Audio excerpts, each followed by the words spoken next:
하나님 말씀은 사무엘상 8장 1절에서 9절의 말씀입니다.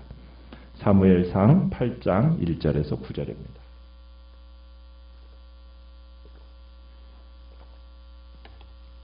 사무엘상 8장 1절입니다. 사무엘이 늙음에 그의 아들들을 이스라엘 사사로 삼으니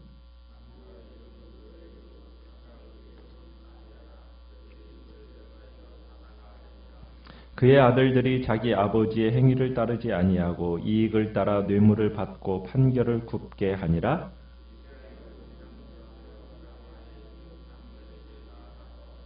그에게 이르되 보소서 당신은 늙고 당신의 아들들은 당신의 행위를 따르지 아니하니 모든 나라와 같이 우리에게 왕을 세워 우리를 다스리게 하소서 한지라.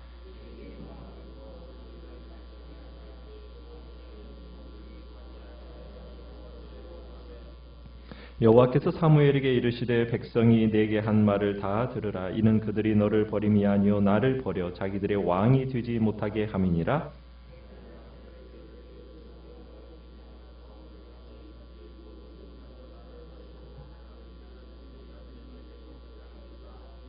같이 읽습니다. 그러므로 그들의 말을 듣되 너는 그들에게 엄히 경고하고 그들을 다스릴 왕의 제도를 가르치라. 아멘.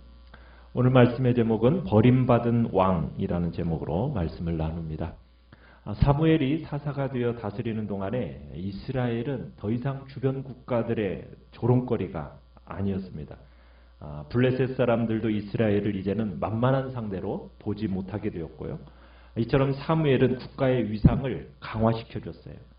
사무엘의 통치는 이스라엘의 정치적인 안정 그리고 영적인 어떤 르네상스 시대를 가져다 주었죠. 그리고 많은 시간이 흘렀습니다. 그리고 나서 오늘 1절에 보시면은 사무엘이 늙음에로 시작이 되고 있어요. 이제 사무엘이 기운도 빠지고 또 역사의 무대 뒤로 이제 퇴장할 시간이 가까워 온 거죠. 그런 사무엘에게는 아들이 몇 명이 있었습니까? 2명이 있었어요. 그들의 이름은 요엘이고 아비야입니다. 자, 요엘이라는 이름은 무슨 뜻이냐면 여호와는 하나님이시다 이런 뜻입니다. 또 아비야라는 이름은 하나님은 아버지시다 이런 뜻이에요. 그러니까 그 이름을 지었을 때 사무엘은 참 아들들에게서 그런 하나님을 향한 그런 복된 기대와 삶을 가지고 그런 이름을 지었겠죠. 그래서 그런 삶을 기대했을 것입니다. 근데 자식 농사가 참 마음대로 안 되죠. 사무엘도 마음대로 안 됐습니다. 2 아들들은 다 불행한 기록을 남기고 있어요. 사무엘의 아들들이 아버지의 뒤를 이어서 이제 사사로서의 직임을 행사하고 있는데 이들의 행사가 어떻다고 얘기하고 있습니까? 3절에 보니까 자기 아버지의 행위를 따르지 않았다. 그러니까 아버지처럼 정의롭고 공정하지 못했다는 겁니다. 대신에 어떻게 했다고요? 이익을 따라서 뇌물을 받고 판결을 굽게 했다. 이렇게 얘기하고 있습니다. 그러니까 뇌물을 따르는 어떤 부패한 지도자의 모습을 드러내고 있는 겁니다. 참 뇌물을 받는 행위는 계명에서 분명하게 금지하고 있는 굉장히 무거운 죄예요. 뇌물을 받고 판결을 굽게 한다. 이건 공동체의 질서를 깨트리는 행위이기 때문에 이 죄는 굉장히 엄하게 다루어졌습니다. 그런데 보통 사람도 아닌 바로 사사가 아버지의 삶을 따르지 않고 판결을 굽게 하는 그 뇌물을 받았다라는 것. 그래서 이스라엘의 모든 장로들이 이제 라마에 있는 사무엘에게로 나옵니다. 그러면서 요구하는 내용이 무엇입니까? 이제 그의 사무엘의 아들들에게 불만을 표시하면서 이제는 사무엘의 통치를 거부하는 거예요. 그리고는 4절 5절에 나와 있듯이 무엇을 세워달라고 얘기합니까? 모든 나라와 같이 되게 해달라. 모든 나라와 같이 뭘 요구하고 있어요? 왕을 요구하고 있습니다. 우리를 다스릴 왕을 세워달라고 요구하고 있는 겁니다. 자, 백성들이 이런 요구를 하는 이유는 표면적으로는 사무엘이 늙었고 2 아들도 불의를 행하니 이제는 기대할 바가 안 되니 왕을 요구하는 것처럼 보여집니다. 그런데 그렇지가 않은 거예요. 사무엘이 늙었다는 것과 2 아들의 이 부패는 핑계에 불과한 겁니다. 왕을 요구하면서 정당하다고 제시하는 이유가 지금 2가지가 있는데 이건 문제가 있는 거예요. 첫째, 사무엘의 아들들이 잘못되었으니 그들을 대신해서 이스라엘 통치할 왕을 달라? 이건 잘못된 겁니다. 사무엘의 자식이 잘못되었으면 그냥 한 사사의 잘못으로 끝나고 필요에 따라서 하나님께서 다른 새로운 사사를 세울 수 있는 겁니다. 그러나 왕을 세워달라는 것은, 왕은 어떤 존재입니까? 왕 혼자로서 끝나는 존재가 아니죠. 왕을 한번 딱 세우면 그 다음엔 어떻게 돼요? 그의 자손 대대로 다스리게 되는 거예요. 그러면은 왕과 그 자손들이 다 잘못돼 버리면 어떻게 됩니까? 이건 더 골치 아픈 일이 되는 거잖아요. 그러니까 그들의 논리가 제대로 구실에 불과한 그들의 논리는. 그러니까 실제적인 대안이 될 수 없는 겁니다. 두 번째로 모든 나라와 같이 이렇게 표현하고 있죠. 5절에 모든 나라와 같이. 그러니까 모든 나라와 같이 되기 위해 왕이 필요하다. 이렇게 지금 얘기하고 있어요. 여기에는 지금 심각한 신학적인 지금 문제가 내포되어 있는 겁니다. 이스라엘은 모세의 율법을 통해서 하나님과 언약을 맺었어요. 하나님과 언약을 맺어서 거룩해졌습니다. 거룩하다라는 의미는 무슨 뜻이죠? 분리되다, 구별되다. 이게 기본적인 개념이지 않습니까? 그러니까 여호와가 다른 신들과는 같지 않은 것처럼 이스라엘도 다른 나라들과는 어떻다? 달라야 한다. 이것을 가지고 있는 사상이 언약의 기본적인 사상이에요. 그런데 이제 와서 지금 뭐 하겠다는 거예요? 다른 나라와 같아지겠다라는 거예요. 이것은 신의 산 언약의 기본적인, 어떻게 보면은 언약을 반역하는 반역행위예요. 이제 거룩한 나라로 사는 거 싫습니다. 평범한 나라가 되고 싶습니다. 다른 나라와 똑같은 나라가 되고, 이렇게 지금 유치고 있는 겁니다. 왕을 요구하는 것 자체가 문제가 되는 게 아니에요. 하나님은 신명기에서 보면 왕에 대한 규례를 이미 선포하고 계세요. 그러니까 하나님은 때가 되면은 왕을 세워줄 계획을 가지고 계셨다는 얘기입니다. 다만 지금 이스라엘이 왕을 요구하는 이 동기, 시기, 이게 문제가 되는 거죠. 이런 상황 속에서 왕을 요구하는 행위는 결과적으로 뭘 거부하는 겁니까? 여호와 하나님의 다스림을, 여호와의 신정체제를 거부하는 행위예요. 그래서 왕을 세워달라는 이 백성들의 말에 지금 사무엘의 마음이 어땠겠어요? 사무엘의 마음이 상했습니다. 6절에 보면은 사무엘이 그것을 기뻐하지 않았다. 그러니까 마음이 상한 사무엘이 하나님 앞에 나아가 기도를 합니다. 하나님, 어떻게 할까요? 하면서 기도를 합니다. 하나님은 이 얘기를 합니다. 말씀을 하셔요. 이런 상황 속에서 지금 마음을 상한 사무엘을 향하여서 사무엘 너를 배척한 게 아니라 하나님은 뭐라고 얘기하고 계십니까? 7절에 보니까 그들이 너를 버림이 아니요. 누구를 버려? 나를. 나는 누구예요? 여호와 하나님을 버려서 나를 이스라엘의 왕이 되지 못하게 하는 거다. 지금 이렇게 말씀하고 계신다는 거예요.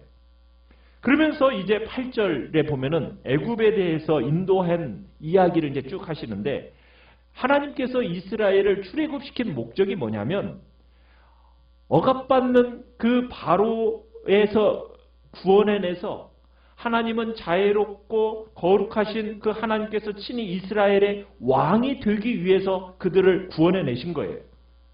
그러니까 하나님께서 친히 이스라엘의 왕이 되어서 이스라엘을 지금 다스리고 있어요. 그런데 지금 새삼스럽게 뭘 요구하고 있어요? 왕을 달라고 요구하고 있는 거예요. 보이는 왕. 그것을 지금 구하는 거예요.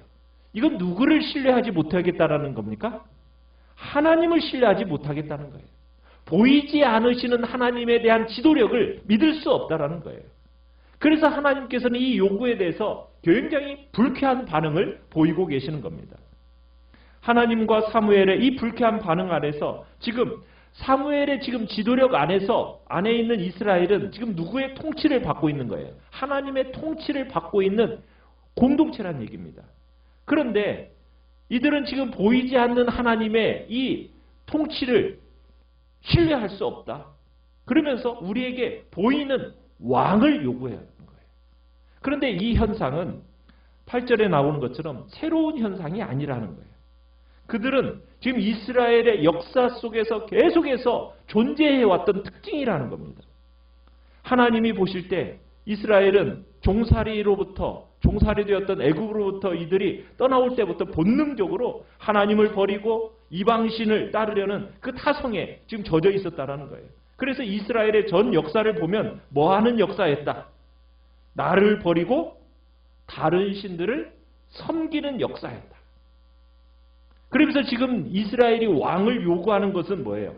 하나님을 버리고 우상을 찾는 것과 크게 다를 바가 없다라는 하나님의 선언인 겁니다.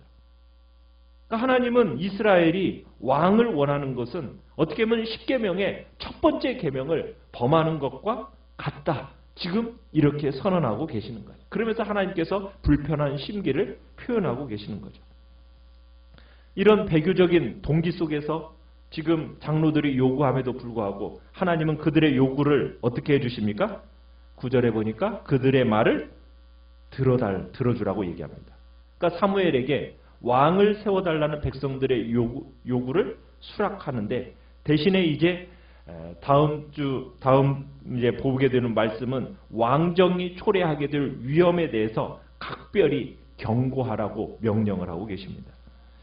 참 버림받는 이 하나님의 모습, 그리고 하나님을 버리고자 하는 이스라엘의 모습, 참 이 모습은 어떻게 보면은 이 세상에서 그렇게 큰 사랑으로 섬기셨던 하나님께서 어떻게 보면은 참 엄청난 많은 버림 속에 당하고 계신다라는 거 우리가 지금 다시 한번 또 보게 되는 거예요. 그 힘없이 이스라엘은 하나님을 배신합니다.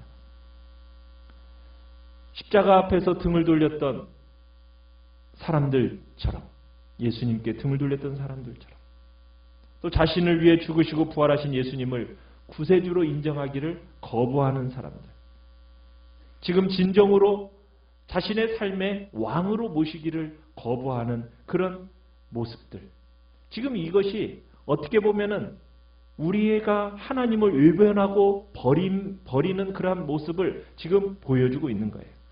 그럼에도 불구하고 하나님은 끝까지 포기하지 않으시는 그 사랑의 모습을 우리에게 또한 여기서 보여주고 있습니다. 우리는 하나님의 교회, 그 교회를 다스리는 분이 누구이십니까? 하나님이십니다. 교회의 머리는 누구이십니까? 예수 그리스도이십니다. 때로는 교회가 왜 이런가 싶을 때도 있습니다. 그때야말로 우리는 무엇을 믿어야 됩니까? 하나님의 지도력을 믿고 그 하나님의 지도력에 순종하는 법을 배워 나가야 됩니다. 이스라엘 백성들처럼 눈에 보이는 왕을 구하면서 보이는 사람에게로부터 어떤 지도력을 찾아야 할 것이 아니라 우리의 소리는 내려놓고 보이지 않는 하나님의 그 지도력에, 리더십에 순종하는 법을 배워야 하는 것이 교회의 모습이라는 겁니다. 교회 공동체는 그것을 연습하는 겁니다.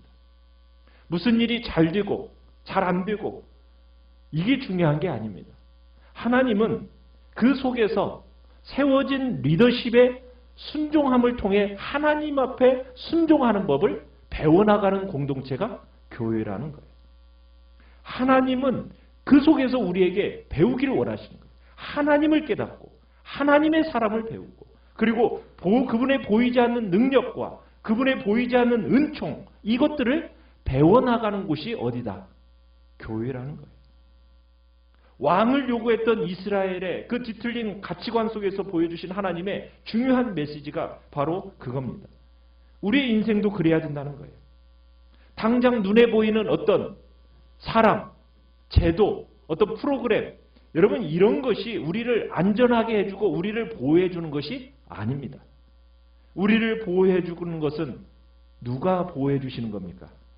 하나님이 우리를 다스리시고 하나님이 우리의 진정한 날개가 되셔서 우리를 안위하며 나아가고 계신다는 것을 우리는 믿는 거고, 결국 교회의 다스림은 누구의 지도 아래 있다라는 겁니까? 하나님의 지도 아래서 그 모든 일들이 진행되어 간다는 것을 기억하면서 보이지 않는 하나님의 그 지도력 앞에 우리는 겸손히 순종하는 자의 모습을 가지는 것이 바로 교회 공동체 속에서 우리가 가져야 할 태도라는 겁니다. 오늘도 우리는 주님을 진정 내 삶의 왕으로 모시고 주님만을 사랑하는 복된 삶이 우리 안에 나타나기를 간절히 바랍니다. 오늘 하루 한 날 정말 왕으로 모신 주님, 그분만을 귀하게 섬기며 나아가는 복된 자리에 우리 모두가 있기를 간절히 축원합니다. 아멘. 아멘.